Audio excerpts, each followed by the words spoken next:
Blessed day, everyone. Once again, my name is Day. I'm the founder of Easy Church Philippines. And first of all, thank you so much for showing interest to explore our online church management software. So, for this video, I will give you a system walkthrough on the dashboard on the visitors module management of Easy Church. So, we have summary of visitors by network and by invite type on the left side. Okay?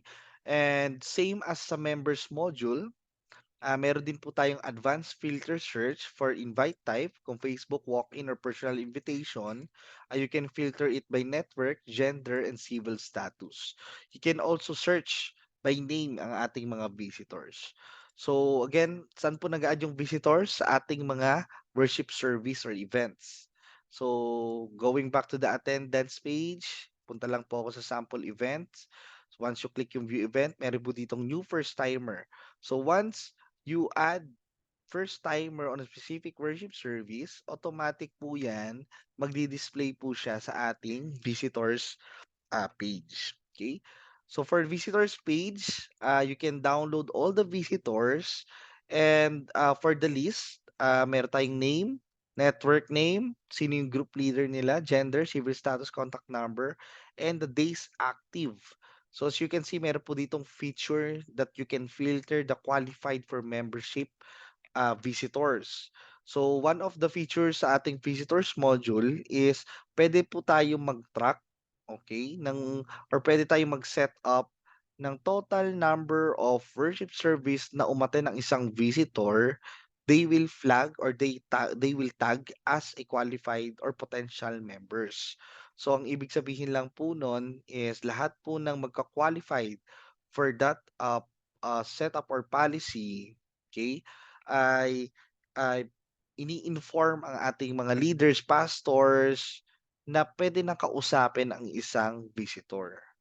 So, ito po yung if you remember, ito po yung solution dun sa problem na some visitors uh, attending the church worship service for almost a month now pero wala pang kumakausap. Gusto na pala nilang maging member ng church, interested na pala silang mag-join sa mga small groups, sa mga activities, sa mga seminars, pero wala pang kumakausap sa kanila at dahil nahihiya din sila mag-approach, so may mga gano'n pong scenario, eh, that's the reality, okay?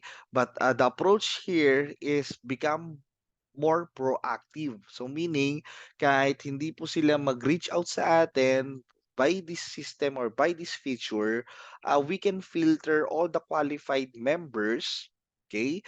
And we can inform, all the leaders kung sino man yung naka-assign sa kanila to, uh to do catch up from visitors and kamustahin sila, especially if malaman na itong visitor is pabalik-balik or uma-attend na lagi every worship service. Okay? So that's it.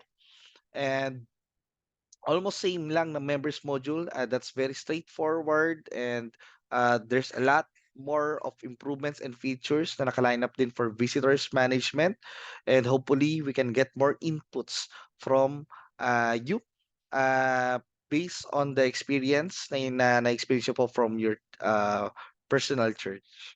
Okay? So again, thank you so much and God bless everyone.